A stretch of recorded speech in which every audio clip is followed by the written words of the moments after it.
नमस्ते विद्यार्थी मित्रों, पाठक स्कूल ऑनलाइन एजुकेशन में आपका स्वागत है।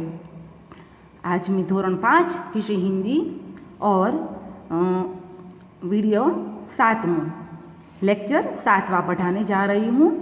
हम अगले वीडियो 6 में पाठ सच्चा बालक यह 11वीं इकाई पढ़ गए थे। मैंने आपको इकाई 11 समझाई थी और समझाने के बाद मैंने आपको शब्दार्थ लेसन में होमवर्क में करने के लिए दिए थे। तो मैं पाठ समझौते के बाद आज 7वां लेक्चर ले रही हूँ और आपको शब्दार्थ एक बार दोहरा देती हूँ और आपको यह अपनी कॉपी में लिख लेना है। तो पहला है काफिला। तो यात्रियों का समूह उसे काफिला कहते हैं। ये शब्द समूह में भी विद्यार्थी मित्रों पूछा जा सकता है कि यात्रियों का समूह तो काफिला बराबर है। शब्दार्थ में भी पूछा जाए और शब्द समूह में भी ये शब्दों का शब्द समूह के रूप में पूछा जाता है। फिर ये भी शब्द समूह के रूप में आता है असरफिया, यानी सोने के सिक्के। ऐसा प्रश्न पूछा जाए कि सोने के सिक्के, तो उसका उत्तर आता है असरफिया बराबर है। फिर वापस करना यानी लौटाना, सदरी। मैंने आपको पाठ समझाते वक्त ये शब्द का अर्थ समझाया था। सदरी यानी जैकेट। और सरदार, तो डाकुओं के नेता को हम सरदार कहते थे। सरदार यानी नेता। अस्तर, अस्तर यानी सिले कपड़े के भीतर की तह। समाधि यानी मकबरा। मैंने आपको कहा था गुजराती में हम उसे कबर भी कहते हैं। माँ तो माता, सदैव हमेशा। नेक यानी ईमानदार। ईश्वर तो प्रभु भगवान कहते हैं हम। और इसके अलावा और भी शब्द है। तो बगदाद का अर्थ होता है इराक की राजधानी है बगदाद। लूटमार यानी उसका अर्थ होता है लूटपाट करना। हम कहते हैं ना कि लूटफाट हुई, उसका अर्थ हिंदी में लूटमार शब्दों का अर्थ होता है। वो शब्द समूह के तौर पर भी पूछा जाता है कि लूटना और मारना, यानी उसका अर्थ होता है लूटमार। फिर उपाय यानी तरीका। वापस करना यानी लौटाना, यह ऊपर आ गया है। फिर पीर यानी साधु संत, उसे हम पीर फकीर भी कहते हैं। आगे मुहावरा देखें तो मुहावरा पहला है नेक रास्ते पे चलना, यानी कि उसका अर्थ होता है सही रास्ते पे चलना। हमें वाक्य विद्यार्थी मित्रों इस मुहावरा का भी बनाना है। नेक रास्ते पे चलना यानी कि सच्चा बालक पाठ में 9 साल का बालक नेक रास्ते पे चलता था। तो यह हुआ वाक्य। दूसरा, कड़क कर बोलना यानी कठोरता से बोलना बराबर है। तो उसका अर्थ है शिक्षक ने विद्यार्थी को कड़क कर बोला बराबर है, हुआ वाक्य। और ये 2 मुहावरे के अलावा और भी 2 मुहावरे हमारे इस इकाई में आते हैं। तो मैंने यहाँ लिखा है पता चलना। तो पता चलना उसका अर्थ होता है मालूम होना। उसका वाक्य भी आपको विद्यार्थी मित्रों लिखना है। डाकू के सरदार को पता चला कि ये बालक सच बोल रहा है, हुआ वाक्य। और चौथा है रूढ़ि प्रयोग मुहावरा टूट पड़ना। उसका अर्थ है हमला करना। डाकुओं काफिले पर टूट पड़े। तो इस तरह ये मुहावरे 4 हम देख चुके। आगे देखे हम अभ्यास के प्रश्न विद्यार्थी मित्रों। तो अभ्यास का पहला प्रश्न है ऐसा क्यों कहा। देखो जो इकाई पढ़ चुके हैं इसमें जो प्रश्नों के तौर पर जो बात रखी थी, तो ऐसा क्यों कहा, इस प्रश्न को हम आज समझेंगे। तो पहला प्रश्न है सरदार के पूछने पर लड़के ने कहा मेरे पास 40 असरफिया है। देखो, डाकुओं के सरदार ने लड़के को पूछा होगा कि तेरे पास क्या है, तो लड़के ने बता दिया मेरे पास 40 असरफिया है। तो उसके उत्तर के तौर पर हम देखें तो लड़के ने ऐसा क्यों कहा, ये सोचकर हमें बताना है। तो मैं उसका जवाब बोलती हूँ, आपको अपनी कॉपी में लिख लेना है। लड़के ने उसकी माँ ने सदैव सच बोलने की सीख दी थी। झूठ बोलना पाप है, यह लड़के की माँ ने उसे सिखाया था। लड़के ने उसकी माँ ने जो बात बताई वह डाकू के सरदार के सामने रखकर सच बोला। वह अपनी माँ के साथ गद्दारी नहीं करना चाहता था। जो माँ ने सिखाया वही संस्कार वो अपने में ग्रहण कर वो सरदार के सामने सच बोला। इसलिए सरदार को पूछने पर लड़के ने साफ बता दिया कि मेरे पास 40 असरफिया है। तो आपको यह उत्तर समझ में आ गया है। दूसरा सवाल है, सरदार ने डाकुओं से कहा लूटा हुआ सामान वापस कर दो। देखो, डाकुओं के सरदार थे, उसने सब डाकुओं को कहा हमने जो भी सामान लूटा है, सबका लूटफाट की है, वो वापस कर दो। ऐसा क्यों कहा? तो उसका उत्तर हम लिखेंगे, लड़के ने अपनी माँ की सीख के अनुसार डाकुओं को साफ साफ बता दिया कि उसके पास 40 असरफिया है। तो लड़की ने यह ईमानदारी दिखाई। लड़के की यह ईमानदारी देखकर सरदार प्रभावित हुआ और लूटमार से उसे नफरत हो गई। इसलिए सरदार के डाकुओं ने सबको कह दिया कि लूटा हुआ सामान वापस कर दो। तो यह 2 प्रश्न आपको समझ में आ गए। और दूसरा प्रश्न है, पढ़िए और लिखिए। तो यह विद्यार्थी मित्रों आपको पढ़ना और अपनी कॉपी में एक बार लिख लेना है। मैं आपको पढ़कर सुनाती हूँ। पहला, लड़का मेरे पास 40 असरफिया है। दूसरा वाक्य है, आसमान में घनघोर बादल छाए हैं। तीसरा वाक्य, माँ ने कहा था बेटा सदैव सच बोलना। चौथों, हमेशा सत्य की ही जीत होती है। पांचवों, हॉकी हमारा राष्ट्रीय खेल है।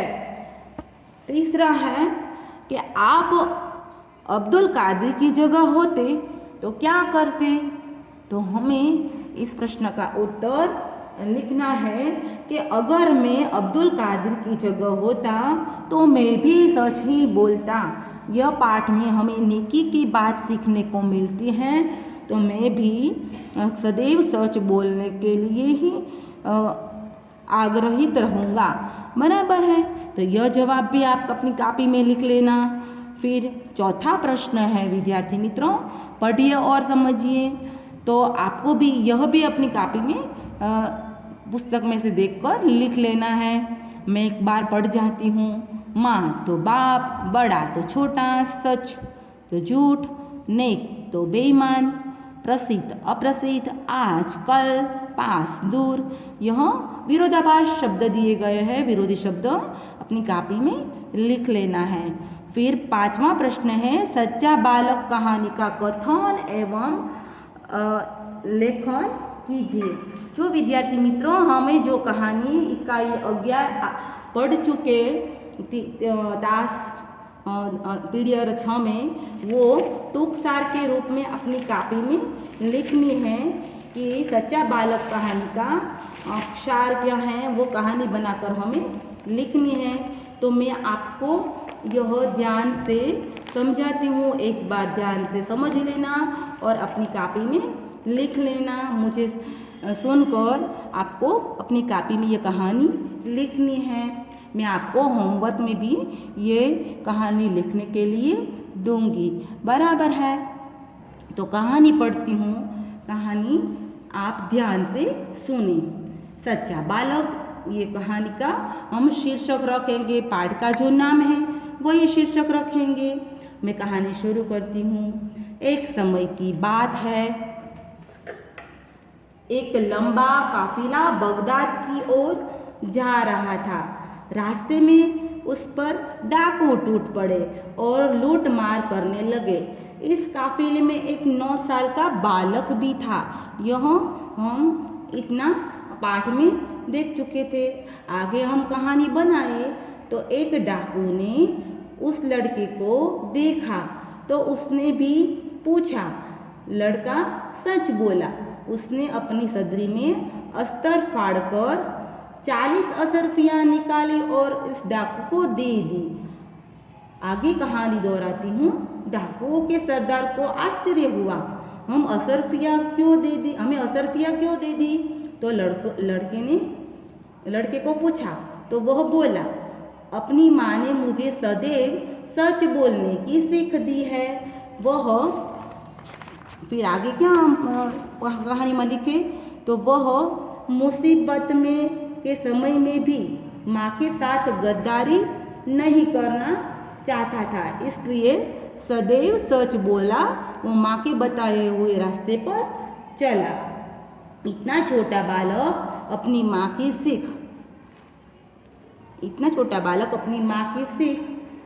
पर अडिग रहता है, वो चलित नहीं होता। यह देखकर डाकू और उनके सरदार के दिल को पश्चाताप हुआ और दिल पसीज गया। या रूठी प्रयोग भी हम कहानी में लिख सकते हैं। वो उसका दिल पिघल गया डाकू के सरदार का। उन्होंने लूटा हुआ माल वापस कर दिया और नेक रास्ते पर चलने की प्रतिज्ञा ली। इस तरह हम कहानी का आखिरी फकरा पैराग्राफ इस तरह बनाते हैं। शीर्षक के रूप में हमें यह कहानी का अंत ऐसे लिखना चाहिए कि सच बोलने वाले इस बालक का नाम अब्दुल कादिर था। वो बड़ा होकर संत हुआ और आज भी उसकी समाधि बगदाद में है। तो यह कहानी का सार आपको समझ में आ गया है, बराबर है विद्यार्थी मित्रों। तो यह कहानी भी हम पढ़ चुके और प्रश्न छठा देखे। प्रश्न छठा है, पढ़कर प्रश्न के उत्तर दीजिए। विद्यार्थी मित्रों, हमें ये कहानी के बाद यहाँ एक चित्र दिया गया है, उसको समझें और उसमें जो प्रश्न के उत्तर है वो हमें आज देने हैं। तो यह हिंदी दैनिक पत्र है। वो दैनिक पत्र यानी समाचार पत्र है, हिंदी भाषा में है और वो अहमदाबाद का है और तारीख 28 अगस्त 2011 का ये पेज है, ये अखबार है। रविवार के दिन यह प्रकट हुआ था। यह अखबार के रविवार के दिन का है। तो उसका टाइटल हम जो हेडिंग है वो पढ़ेंगे और समझेंगे। मैं आपको यह पहले लेख पूरा समझा दूँ। वडोदरा में पहली बार गणेश जी की मिट्टी की प्रतिमा स्थापित। देखो, सितंबर महीने में जब गणेश जी की प्रतिमा हम गणेश उत्सव धामधूम से मनाए जाते हैं, उसका कोई यहाँ अखबार में नोंद है, तो हम पढ़ते हैं। वडोदरा उत्सव प्रिय नगरी वडोदरा में गणेश उत्सव के कुछ ही दिन शेष होने से शहर में छोटे मोटे युवक मंडलों द्वारा गणेश जी की प्रतिमा स्थापित करने के लिए तैयारी शुरू कर दी गई। ऐसे समय पर्यावरण तथा पीओपी के प्रतिबंध को ध्यान में रखकर शहर के राजमहल रोड स्थित ताड़फलिया यह एक सार्वजनिक युवक मंडल का नाम है। सार्वजनिक युवक मंडल ने इस वर्ष पहली बार गणेश जी की मिट्टी की प्रतिमा स्थापित करने का निर्णय किया। तालफड़िया युवक मंडल द्वारा प्रथम बार 22 फुट ऊंची और तथा 800 किलो वजन की विशालकाय गणेश जी की प्रतिमा बनाने का बीड़ा उठाया गया है। प्रतिमा के निर्माण के लिए कलकत्ता से विशेष मूर्तिकार तपन मंडल के कलाकार को बुलाया गया था। यह कलाकार पिछले 2.5 महीने से शहर का मेहमान बने हैं तथा शास्त्रोक्त विधि के अनुसार वह गणेश जी की मिट्टी की प्रतिमा को अंतिम रूप दे रहे हैं। तो यह हम नोंद पढ़कर इतना समझ लेते हैं विद्यार्थी मित्रों कि वडोदरा की जनता है जो वहाँ का एक युवक मंडल है, उसने पीओपी गणपति जी की मूर्ति बनाने की पीओपी पे प्रतिबंध होने से मिट्टी की गणेश जी की मूर्ति बनाने की प्रतिष्ठा करने का उसने सोचा और बहुत सारे कलाकार बुलाए, वो कलकत्ता से बुलाए थे। और यह जो अखबार की नोंद है वो अहमदाबाद से है। तो यह हमें समझ में आ गया। आगे हम प्रश्न के रूप में देखें। तो प्रश्न पहला है कि अखबार में छपा समाचार कब प्रसिद्ध हुआ है। देखो विद्यार्थी मित्रों, यहाँ तारीख दिनांक भी दी गई है कि कब प्रसिद्ध हुआ था। हमने यह नोंद समाचार पत्र देखा तो ऊपर लिखा था, यहाँ लिखा है कि रविवार 28 अगस्त 2011 को यह समाचार प्रसिद्ध हुआ है। दूसरा प्रश्न है, समाचार की हेडलाइन पढ़िए। तो समाचार की हेडलाइन बड़े अक्षर में लिखी थी, वो फिर से मैं दोहराती हूँ। यह समाचार की हेडलाइन है, वडोदरा में पहली बार गणेश जी की मिट्टी की प्रतिमा स्थापित। यह हेडलाइन है। तीसरा सवाल है, समाचार किसके बारे में है। तो समाचार वडोदरा में गणेश उत्सव के लिए होने वाली तैयारी के बारे में है। बराबर है। समाचार किसके बारे में है, तो गणेश जी के गणेश उत्सव की तैयारी के बारे में यहाँ अखबार में समाचार है। समाचार पत्र के संदर्भ में कोई 4 प्रश्न बनाकर उत्तर लिखिए। देखो विद्यार्थी मित्र, यहाँ 3 प्रश्न दिए गए हैं और चौथे प्रश्न में और 4 प्रश्न बनाने के लिए कहते हैं। तो हम इस तरह प्रश्न बना सकते हैं कि यह किस शहर में समाचार है, यह किस समय शहर के समाचार है। यह पहला प्रश्न है। तो हम जवाब भी लिख सकते हैं कि यह वडोदरा शहर के समाचार हैं। बराबर है। कौन से मंडल की गणेश जी की प्रतिमा स्थापित करने के लिए निर्णय लिया था, यह भी दूसरा सवाल लिख सकते हैं हम कि कौन से मंडल ने गणेश जी की प्रतिमा स्थापित करने का निर्णय लिया। तो आप उत्तर में लिख सकते हैं, तड़फलिया सार्वजनिक युवक मंडल ने यह गणेश जी की प्रतिमा स्थापित करने का निर्णय लिया। और ऐसे कितने समाचार, कई 4 प्रश्न। तो तीसरा प्रश्न है, गणेश जी की प्रतिमा किससे बनती है। ऐसा भी हम प्रश्न बना सकते हैं विद्यार्थी मित्रों कि गणेश जी की प्रतिमा किससे बनी है। तो गणेश जी की प्रतिमा मिट्टी से बनी है। और प्रतिमा निर्माण के लिए किसको बुलाया, तो प्रतिमा निर्माण के लिए कलकत्ता के कलाकार को बुलाया। यह 4 सवाल मैं अपनी कॉपी में लिखकर आपको बाकी बुक में अपनी कॉपी में लिखने के लिए दूंगी। तो आपको यह अभ्यास के प्रश्न समझ में आ गए विद्यार्थी मित्रों। और आगे 5वां प्रश्न है वो मैं आपको समझाती हूँ। समानार्थी शब्द है। तो पहला है नगर तो शहर, बड़ी तो विशालकाय, विशाल बराबर, बड़ी तो विशाल, गणपति तो गणेश, इसका दूसरा अर्थ होता है ना। और खास, तो खास का अर्थ होता है विशेष, बराबर है। फिर अतिथि यानी मेहमान, और मूर्ति तो प्रतिमा। ये हुए 5 समानार्थी। आगे हम स्वाध्याय के प्रश्न पे ध्यान दें। तो स्वाध्याय का पहला प्रश्न है, प्रश्न के उत्तर दीजिए। मैं बारी बारी से आपको ये सब प्रश्न के उत्तर आज समझाऊंगी और अपने कॉपी में आपको लिखना है। पहला प्रश्न है, काफिला कहाँ जा रहा था? तो मैं यहाँ टूक में लिखती हूँ, आपको लिखना है काफिला बगदाद की ओर जा रहा था। बगदाद जा रहा था।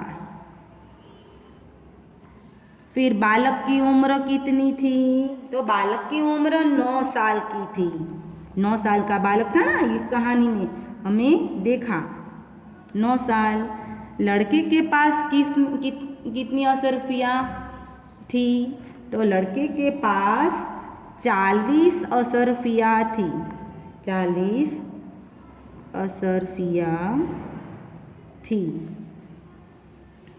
लड़के ने असरफियाँ कहाँ रखी थी? लड़के ने असरफियाँ अपनी सदरी में अस्तर के नीचे रखी थी। यह हम इकाई में देख चुके हैं। आपको इकाई समझ में आ गई होगी, तो यह उत्तर भी आता होगा। बराबर है, सदरी के अस्तर में रखी थी। लड़के की माँ ने उसे क्या सीख दी थी? तो लड़के की माँ ने हमेशा सच बोलने की सीख दी थी।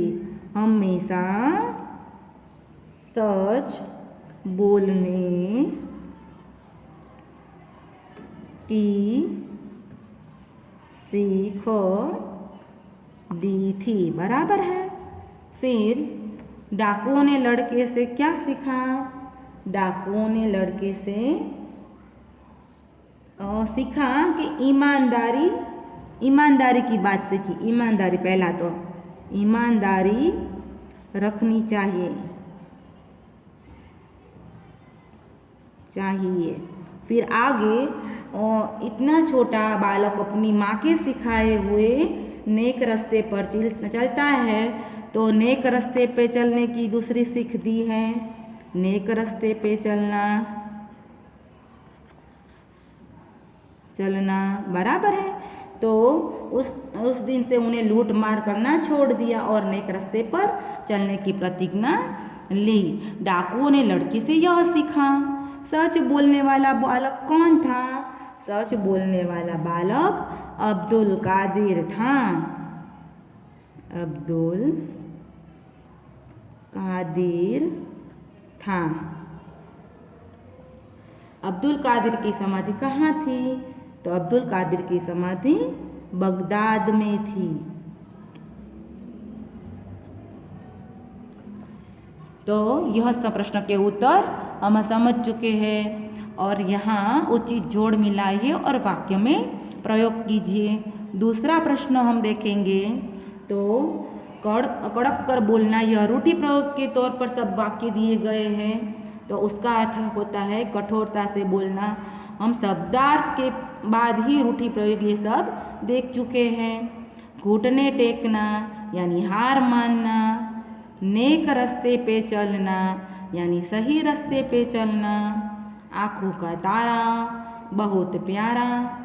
और पांचवा कान फूंकना यानी कान से कहना। यह रूढ़ि प्रयोग के अ के उत्तर यहाँ ब से हमने ढूंढकर लिख लिए हैं। बराबर है। और योग्यता विस्तार है, वो एक बार आपको समझा देती हूँ मैं। अपने पुस्तकालय में पुस्तक लेकर हरिश्चंद्र, गांधी जी, युधिष्ठिर आदि महापुरुषों के प्रेरक प्रसंग पढ़िए और संकलित कीजिए। विद्यार्थी मित्रों, यहाँ बहुत अच्छी बात बताई है कि सच बोलने वाले जो व्यक्ति हैं उसके बारे में आपको पुस्तक में से ढूंढकर यह महान व्यक्ति की पुस्तक ढूंढकर हमें पढ़नी चाहिए। ये लोग सदैव ही सच बोलते थे। गांधी जी, राजा हरिश्चंद्र, उसकी सच्चाई की कहीं सारे कहानी है। युधिष्ठिर महाभारत का जो 5 पांडवों में श्रेष्ठ पुत्र था, वो भी सदैव ही सच बोलता था। यह उसके बारे में हमें कहानी पुस्तक में पढ़ना चाहिए। और आगे है पढ़िए और समझिए। एक बार आपको पढ़ लेना है, सोचिए और लिखिए। ये आपके विचार आपको अपनी कॉपी में लिखने हैं कि सच बोलने का है, यह इकाई से हमें क्या सीख मिलती है और उसके हमें फ़ायदे गैरफायदे क्या हुए। बराबर है। तो यह कहानी विद्यार्थी मित्रों, यह इकाई आपको समझ में आ गई होगी। प्रश्न के उत्तर मैंने आपको अभ्यास, स्वाध्याय और शब्द समझौती सब कुछ लिखा दिया है। मैं आपको होमवर्क में भी दूंगी।